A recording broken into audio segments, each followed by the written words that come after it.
UPA सरकार का वो दौर जब कांग्रेस ने अमेरिका के आगे सरेंडर कर दिया था, वो एक ऐसा समय था जब भारत की संप्रभुता का मजाक बन रहा था। सरकार दिल्ली में थी, लेकिन काम वॉशिंगटन के इशारों पर होता था। केवल अमेरिकी मंत्रियों के फोन कॉल पर प्रधानमंत्री ने एक बड़ी डील रद्द कर दी थी।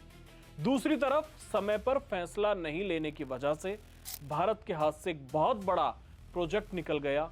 देश का करोड़ों डॉलर बर्बाद हो गया और उसका फायदा आज चीन उठा रहा है। गांधी परिवार के बेहद करीबी रहे मणिशंकर अय्यर की किताब में खुलासा किया गया है, जिसने कांग्रेस की स्वतंत्र विदेश नीति के दावों पर सवालिया निशान लगा दिया है।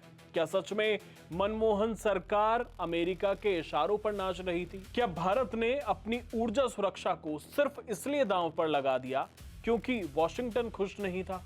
नमस्कार, मैं हूं हर्ष और आप देख रहे हैं डिटेल न्यूज इंडिया। किस्से कहानी के इस एपिसोड में आपको सुनाएंगे हम दो ऐसी कहानियां जो आपको सोचने पर मजबूर कर देंगी कि क्या कांग्रेस के दौर में भारत पूरी तरह से फैसले लेने के लिए आजाद था या अमेरिका के आगे सरेंडर हो चुका था। साल 2004 या 5 का दौर था। भारत एक नई करवट ले रहा था। अर्थव्यवस्था की रफ्तार बढ़ रही थी, लेकिन इस दौड़ते हुए इंजन को चलाने के लिए जिस ईंधन की जरूरत थी उसकी भारी किल्लत थी। भारत की भूख बड़ी थी। उसे सस्ती गैस चाहिए थी, उसे बिजली चाहिए थी, उसे ऊर्जा सुरक्षा चाहिए थी।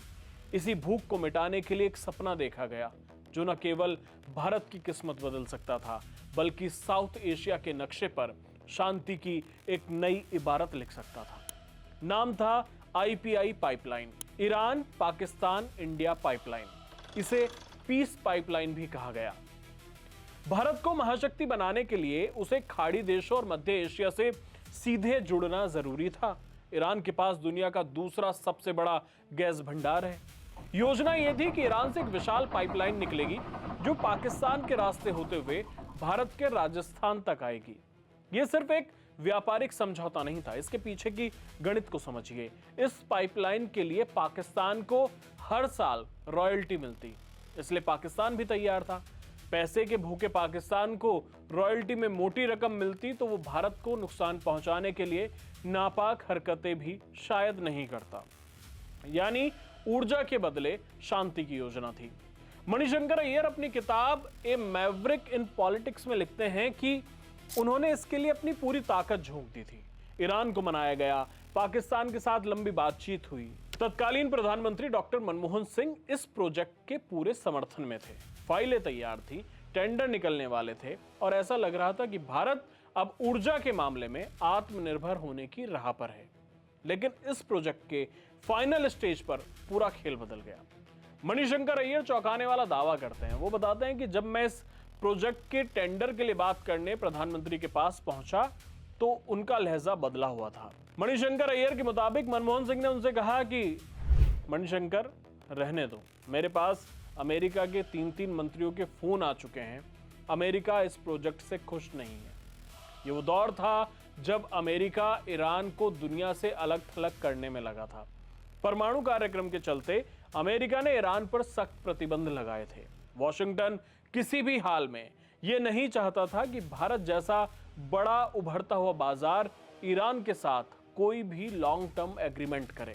लेकिन सवाल यह था कि भारत क्यों पीछे हटता? मनमोहन सरकार ने न्यूक्लियर डील की वजह से आईपीआई पाइपलाइन का प्रोजेक्ट रद्द कर दिया। आरोप लगता है कि उस मशहूर न्यूक्लियर डील की कीमत भारत ने अपनी ऊर्जा स्वतंत्रता को दांव पर लगाकर चुकाई। अमेरिका का साफ संदेश था कि अगर ईरान के साथ गए तो न्यूक्लियर डील भूल जाओ। भारत को उस वक्त परमाणु ऊर्जा की जरूरत थी, इसमें कोई शक नहीं है, लेकिन यह समझौता अपनी शर्तों पर नहीं हुआ। अय्यर के खुलासे ये इशारा करते हैं कि उस वक्त भारत की ऊर्जा नीति की चाबी दिल्ली में नहीं बल्कि वॉशिंगटन में थी। इसके बाद आईपीआई पाइपलाइन को धीरे धीरे ठंडे बस्ते में डाल दिया गया। एक आजाद राष्ट्र तभी तक स्वतंत्र है जब तक उसकी बुनियादी जरूरतें किसी दूसरे के इशारे पर तय ना हो। लेकिन यहां भारत का भविष्य विदेशी दबाव की भेंट चढ़ रहा था। और अगर आपको लगता है कि कांग्रेस की सरकार में सिर्फ ईरान प्रोजेक्ट डूबा तो ठहरिए, आपको एक और कहानी बताता हूं। दूसरी कहानी और भी ज्यादा दर्दनाक है, क्योंकि इसमें भारत की अपनी सरकारी कंपनियों की मेहनत और करोड़ों रुपए शामिल थे। मणिशंकर अय्यर बताते हैं कि म्यांमार के समुद्री तट पर गेल और ओएनजीसी विदेश लिमिटेड OVL ने कड़ी मेहनत की थी। करोड़ों डॉलर खर्च किए गए और आखिर में वहां गैस का एक विशाल भंडार खोज निकाला। योजना बहुत सरल और शानदार थी। म्यांमार से एक पाइपलाइन बिछाई जाएगी जो बांग्लादेश के रास्ते होते हुए पश्चिम बंगाल के हल्दिया तक आएगी। अगर ये पाइपलाइन बन जाती तो भारत के पूर्वी राज्यों की पूरी तस्वीर बदल जाती। वहां कारखाने लगते, फर्टिलाइजर प्लांट्स चलते और लाखों लोगों को रोजगार मिलता। पाइपलाइन को बांग्लादेश से गुजरना था। उस वक्त बांग्लादेश में खालिदा जिया की सरकार थी जो भारत के साथ व्यापारिक शर्तों पर जबरदस्त मोलभाव कर रही थी। मणिशंकर अय्यर बताते हैं कि समस्या ढाका में नहीं थी, असली परेशानी दिल्ली के गलियारों में बैठी हिचकिचाहट थी। सरकार के भीतर एक डर था, वो फैसला लेने में हिचकिचा रहे थे। ये वो दौर था जब भारत अमेरिका क्या सोचेगा और पड़ोसी क्या कहेगा इसके फेर में फंसा था। तब तक बीजिंग एक्टिव हो चुका था। चीन ने मौका देख लिया, उसे पता था कि भारत असमंजस में है। जैसे ही भारत ने कदम पीछे खींचे, चीन ने म्यांमार को एक ऐसा ऑफर दिया जिसे वो ठुकरा नहीं सका। देखते ही देखते जिस गैस को भारत की सरकारी कंपनियों ने अपनी मेहनत और अपने पैसे से खोजा था, उसे ले जाने के लिए चीन ने पाइपलाइन बिछा दी। आज वो गैस म्यांमार के समुद्र से निकलकर सीधे चीन के यूनान प्रांत में जा रही है। भारत ने अपने करोड़ों डॉलर गंवाए, अपनी सालों की मेहनत गंवाई और अंत में हमारे हाथ आई सिर्फ विफलता। म्यांमार प्रोजेक्ट का चीन के पास जाना भारत की अब तक की सबसे बड़ी रणनीतिक हारों में से एक मानी जाती है। इससे न सिर्फ हमने गैस खोई, बल्कि म्यांमार पर अपना प्रभाव भी हमने खो दिया। मणिशंकर अय्यर अपनी किताब में साफ तौर पर संकेत देते हैं कि इस प्रोजेक्ट में भी राजनीतिक इच्छा शक्ति की कमी और विदेशी दबाव ने भारत का नुकसान कराया। आज जब कांग्रेस पार्टी मौजूदा सरकार पर क्रोनी कैपिटलिज्म या विदेश नीति में विफलता का आरोप लगाती है, तब मणिशंकर अय्यर की यह किताब उनके अपने ही घर के शीशे तोड़ देती है। सोशल मीडिया पर एक शब्द बहुत प्रचलित किया है कांग्रेस ने, नरेंद्र सरेंडर। विपक्षी नेता राहुल गांधी अक्सर इसका इस्तेमाल करते हैं। तब मणिशंकर अय्यर की किताब उन्हें ही आईना दिखाती है कि सरेंडर कौन था।